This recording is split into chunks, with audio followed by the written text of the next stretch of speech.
జై జనసేన, జై పవన్ కళ్యాణ్ గారు అండ్ జై ఎంపీ ఉదయనయ్య. సో ఈరోజు రాజమండ్రిలో పవన్ కళ్యాణ్ గారు స్పీచ్ చూసినట్లయితే బాబ్బా చాలా ఆనందంగా ఉంది, చాలా హ్యాపీగా ఉంది. గోదావరి నీళ్ళు తాగిన ప్రతి ఒక్కరు కూడా ఎవరైతే గోదావరి జిల్లాల్లో ఉన్నారో వాళ్ళందరూ కూడా నిద్ర మేలుకోండి. అలానే ఆంధ్ర రాష్ట్రంలో ప్రపంచవ్యాప్తంగా ఎవరైతే తెలుగు వాళ్ళు ఉన్నారో వాళ్ళు కూడా దయచేసి మేల్కోండి. ఈరోజు ప్రత్యేకంగా నేను జన సైనికులకి, జనసేన నాయకులకి, అలాగే కార్యకర్తలకి, అలాగే జనసేనని ప్రేమించే వాళ్ళకి, పవన్ కళ్యాణ్ గారిని ప్రేమించే వాళ్ళకి అందరికీ కూడా నేను చెప్తున్నాను. సో నేను మా ఎంపీ ఉదయనయ్య గారి తాలూకా పవన్ కళ్యాణ్ గారికి ప్రాణించేవాడిని. అలాగే మా అన్నయ్య ఉదయనయ్య అంటే కూడా నాకు ప్రాణానికి ప్రాణం. ముందుగా ఆయన ఇచ్చిన స్పీచ్ చాలా goose bumps. So it's a kind of speech where will get a goose bumps after listening to it. So as he has given us full license to speak, so I'm just initiating my words towards important topics. ఈరోజు కళ్యాణ్ గారు మాకు full స్వేచ్ఛనిచ్చారు. So ఎవరైతే మాట్లాడాలనుకుంటున్నారో వాళ్ళందరూ కూడా నోరు విప్పి మాట్లాడండి అని చెప్పడంతో సో ఈరోజు నేను మాట్లాడదాం అనుకుంటున్నాను. నేను ఫస్ట్ ఎప్పటి నుంచో కూడా మాట్లాడాలనుకుంటున్న కొంచెం మంది వ్యక్తులు ఉన్నారండి. నేను వరుసగా 4-5 ఉన్నారు నాకు. ఎప్పటి నుంచో వాళ్ళకి నేను బాకీ ఉండిపోయిన వాళ్ళకి ఇవ్వాలి. సో నేను స్టార్ట్ చేస్తున్నాను. ఫస్ట్ పేర్ని నాని గారు. మిమ్మల్ని అందరూ కూడా తొసిపోలి నానిగారు అంటారు. ఎందుకంటారో మరి నాకు తెలియదు. బట్ ఏదైనప్పటికీ మిమ్మల్ని సన్నాసి, పెద్ద సన్నాసి, పాలేరు సన్నాసి ఇవన్నీ అనాలనిపిస్తుంది. కానీ అనండి. ఎందుకు అనాలంటే మీరు కూడా మా కాపుల్లో పుట్టినాయన, ఎంత మా కాపుడు, మా కులపోడు ఏమనలేం. మీరు పేరు నానిగారు అంటే ఇదివరకు ఎవరికీ తెలియదు. ఏదో జగన్ గారు పక్కన చేరి ఏదో ఒక పదవి తెచ్చుకొని మొత్తం అన్నీ ఏదో సంపాదించుకుని ఏదో చేసుకుంటున్నారు. మేము కాపులుగా మిమ్మల్ని చూస్తున్నాం. మీరు ఎందుకు అలా మాట్లాడతారు?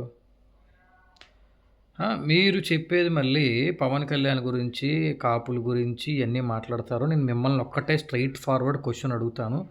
సిగ్గుందా?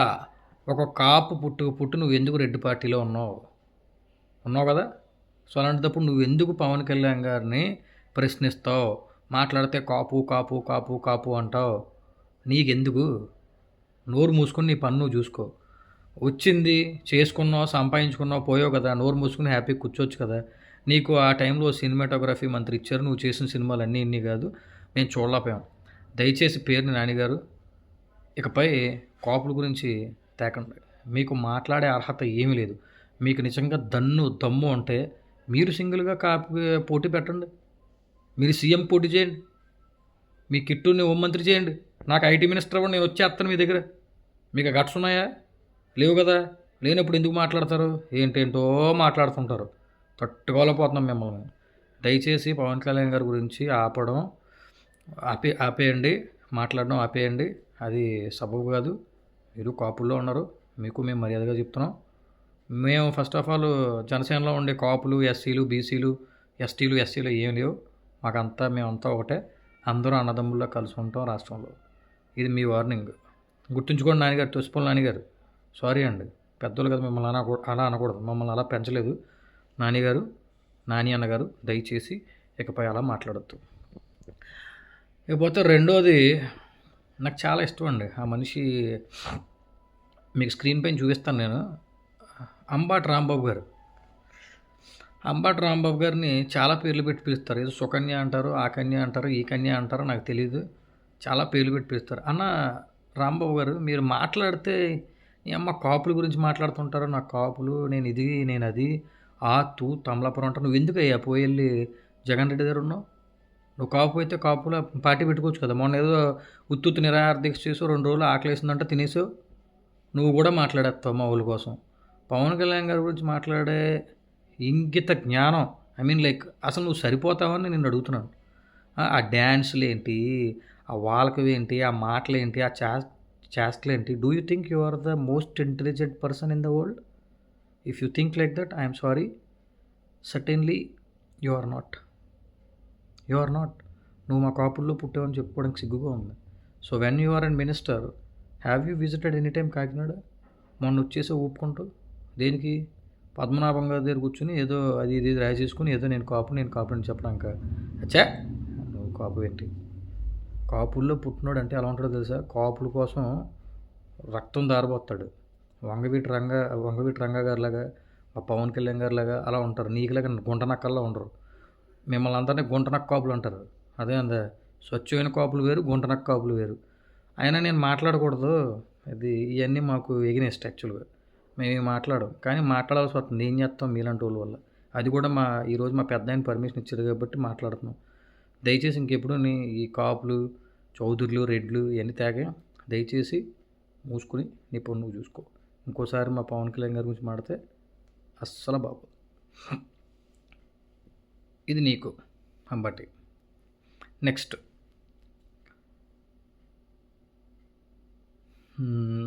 వీళ్ళిద్దరికి ఎన్నిసార్లు చెప్పినా బుద్ధి జ్ఞానం అయ్యే ఉండవు కాబట్టి, మీ ఇద్దరు కూడా కాపు నాయకులు కాబట్టి దయచేసి మళ్ళీ మీకు ఇంకోసారి చెప్తున్నాం, కాపులు ఊసు తేకండి. ఓకే. ఇకపోతే నెక్స్ట్ మూడోది, నాకు చాలా ఇష్టం అండి ఆయన అంటే ఆయన మాట్లాడుతుంటే చాలా ఆనందంగా ఉంటుంది. చిన్నపిల్లలు కూడా నవ్వుకుంటూ ఉంటారు. ఎప్పుడో చిన్నప్పుడు నేను క్రికెట్ ఆడుకున్నాను. మా కాకినాడలో ఆనంద భారతి గ్రౌండ్ అని, అలానే ఈఎస్ఐ హాస్పిటల్ గ్రౌండ్ అని ఉంటాయి. అక్కడ ఇలా తొక్కుడు బిళ్ళ అంటారు చూసారా, ఇలా పైకి లేపి ఇలా కొడుతుంటారు. వాళ్ళు మాట్లాడేవారు సేమ్ అయ్యే మాటలు. అంటే సన్నబియ్యం సన్నాసి, నీ అమ్మ మొగుడు, ఎలా మాట్లాడతారండి ఇలాంటివన్నీ? అసలు మినిస్టర్లో ఉండి పల్లె నవ్వుకుంటానండి. అంటే కానీ నాకు ఇష్టం ఆయన గుట్కా నానిగారు అంటారు ఆయన్ని. మా నాన్నగారు అంటే నాకు చాలా చాలా ఇష్టం. ఆయన మాట్లాడే మాటలకి భలే కామెడీగా ఉంటుంది. నవ్వుకుంటూ ఉంటాం మేము. ఓకే ఓకే, అసలు ఎంత బాగా మాట్లాడతాడంటే అంత బాగా మాట్లాడతాడు. నాని అన్న, నీ మాటలు బాగుంటాయి కానీ చేష్టలు బాగు. నీ మాటలు కూడా చాలా వినసొంపుగా ఉంటాయి అనుకుంటావు, కానీ నవ్వుకుంటారు నీ మాటలు చూస్తే. చిన్నపిల్లలు కూడా నవ్వుకుంటారు. నువ్వు మాట్లాడితే దత్తపుత్రుడు లేకపోతే వెన్నుపోటుదారుడు, ఆ పుత్రుడు ఈ పుత్రుడు అంటావు. అసలు నీకు సిగ్గుందా నాని అన్న? ఫస్ట్ నువ్వే పార్టీలో ఉన్నావు? తెలుగుదేశంలో ఉన్నావు. తెలుగుదేశం ఎవరి పార్టీ? ఎన్టీఆర్ గారు స్థాపించిన పార్టీ. ఆ తర్వాత ఎవరి చేతిలోకి వచ్చింది? చంద్రబాబు నాయుడు గారి చేతిలోకి వచ్చింది. సిగ్గు లేకుండా నువ్వేం మాట్లాడతావు? వెన్నుపోటుదాడు అని చంద్రబాబు నాయుడు గారు అంటావు. నువ్వు నిజంగా అంత మొగోడు అయితే ఆ రోజు ఈయన చేతిలోకి వచ్చినప్పుడు అప్పుడే ఎందుకు మానేయలేదు? పార్టీ నుంచి అప్పుడే ఎందుకు వెళ్ళిపోలేదు? జగన్ రెడ్డి తర్వాత వెళ్ళిన తర్వాత నీకు ఎందుకు వెన్నుపోటు గుర్తొచ్చింది? అంటే నువ్వు కూడా అవకాశాన్ని తగ్గట్టుగా మారుతావు. నువ్వు అన్నది అనుకో, చంద్రబాబు నాయుడు గారు అలా చేసి ఉండరు. ఆయన ఎవరినో వెన్నుపోటు పొడిచారంటున్నావు. మరి నువ్వు చంద్రబాబు నాయుడు గారిని వెన్నుపోటు పొడిచావు కదా. ఆయన్నే అలా అనుకుంటే నేను ఇంకేమనుకోవాలి? నువ్వు మహాగణుడు కదా. నువ్వు వెన్నుపోటు అంటూ గుండుపోటు తెచ్చుకున్నావు. లాస్ట్కి వెళ్ళిపోయావు, సైడ్ అయిపోయావు, శుభ్రంగా పడుకున్నావు. అలా పడుకుంటూ దయచేసి బయట రాకు. బైపాస్ ఏవి చేయించుకున్నావు కదా, నీ హెల్త్ జాగ్రత్త. అవన్నీ వాళ్ళు చూసుకుంటారు. నీ అమ్మ మొగుడు కానీ లేకపోతే సన్నబియ్యం సన్నాసి కానీ ఇవన్నీ బయట ఇంకా ఉన్నారు కదా మీ వాళ్ళు చూసుకుంటారు. దయచేసి నువ్వు రెస్ట్ తీసుకో, నీ ఆరోగ్యం జాగ్రత్త. ఇకపోతే యూజువల్గా లేడీస్ని మేమేమనం, కానీ తప్పట్లేదు. ఒక మనిషి ఉంటుందండి, ఏవో వేసుకుని తిరుగుతారు స్విమ్ సూట్లు, మళ్ళీ అలానే మాకు ఇల్లు ఒళ్ళు పాయ తెలియదు అంటారు కదా, ఆ టైప్ మనిషి. ఆ మనిషి పేరు చెప్పాలంటే కూడా నాకు జజజ్జ రోజా అంటారు కదండి, ఆవిడ. ఆ మనిషిని చూస్తే కంపరం పడుద్దండి. చచ్చి బతికేవు రోజక్క నువ్వు. ఆ అపోలో హాస్పిటల్లో చచ్చి బతికేవు. నీకు ఎందుకు ఇవన్నీ? పవన్ కళ్యాణ్ గారి గురించి మాట్లాడే స్థాయి అనేది. రికార్డింగ్ డ్యాన్స్ వేసుకుని డ్యాన్స్లు వేసుకుని పొట్టి స్కట్లు వేసుకుని ಎಷ್ಟು వచ్చినట్టు ఇండస్ట్రీలో తిరిగి సిగ్గు లేకుండా ఈరోజు మాట్లాడుతున్నావు. ఒక ఎక్స్ మినిస్టర్ కనీసం బుద్ధి తెచ్చుకోవాలి కదా. బోల్డ్ అంత వెనకేసుకున్నావు కదా, సంపాదించుకున్నావు కదా. అవన్నీ పెట్టుకుని ప్రశాంతంగా పడుకో. ఇవన్నీ నీకు ఎందుకు? నోరు మూసుకొని నీ పని నువ్వు చూసుకో. అసలు మీ అందరికీ హెడ్ ఆఫ్ ద డిపార్ట్మెంట్ అయినా మా జగన్ అన్న రాజశేఖర రెడ్డి గారు పులిలా బతికారన్న. నువ్వేంటన్నా ఇలాగా చీప్గా ఈ చీప్ వాళ్ళని నీళ్ళు పెట్టుకుంటావు, లేదంటే ఆడెవడో బోరుగడ్డ అనిల్ గని పెట్టుకుంటావు, మెంటల్ కేషన్ కానీ పెట్టుకుంటావు, సిగరెట్ని పెట్టుకుంటావు. ఇవన్నీ ఎందుకన్నా? ప్రశాంతంగా నువ్వేదో చేసుకోవచ్చు కదా, మంచి డెవలప్మెంటల్ యాక్టివిటీస్ చేసుకో, నువ్వు హైలైట్ అవ్వు. తర్వాత ఇదిలో ఒక అది మానేసి ఎందుకు వీళ్ళందరితో పెట్టుకుని నీ క్రెడిబిలిటీని పోగొట్టుకుంటావు? నువ్వు కూడా మాట్లాడితే ఎలా చూపిస్తావు, లేదంటే అడ్డొస్తే చంపేస్తావు, లేదంటే తిడతావు. కష్టం అన్న. మీ నాన్నగారికి నేను ఫ్యాన్, కానీ నువ్వు కష్టం ఇంకా. ఇందులో పరిస్థితి లేదు. ఈ కోడికత్తి డ్రామాలు, లేదంటే ఎలాంటి వాళ్ళని దింపి మాట్లాడించడాలు ఇవన్నీ చేస్తే waste. So wishing you all the best for next life. ఈ లైఫ్కి అలాగే ఇంక పనిచేయదు మనకి. సో స్ట్రాంగ్గా ఒకటే చెప్పాలనుకుంటున్నాను. పవన్ కళ్యాణ్ గారు చేసినట్టు కానీ, మా ఎంపీ ఉదయ్ శ్రీనివాస్ గారు చేసినట్టు కానీ, లేకపోతే సిబిఎన్ గారి విజన్ కానీ, పిఎం మోడీ గారి విజన్ కానీ మీలో ఎవరికీ లేదు, రాదు. కాబట్టి మీరు ఇప్పటికీ నాయకులు కాలేరు. ఓకే, తొస్సిపళ్ళు ఉంచుకో, సన్నబియ్యం ఉంచుకో, సుకన్య ఉంచుకో, జజజ నువ్వు కూడా ఉంచుకో. ఇకపై ఇంకెప్పుడైనా ఇంకొకసారి పవన్ కళ్యాణ్ గారి గురించి మాట్లాడితే మర్యాదగా ఉండదు. అదే అన్న, మేము ఎందుకు లేని బయటకు రాము, కామ్గా ఉంటాం. మీరంటే కుక్కలు అరుస్తారు. మా వాళ్ళు కూడా బయటకు వస్తే మీరు మాట్లాడే పరిస్థితి ఉండదు. దయచేసి ఆంధ్రప్రదేశ్ని డెవలప్ చేస్తున్నారు కదా, డెవలప్ చేయనివ్వండి. ఓకే, మీరు కూడా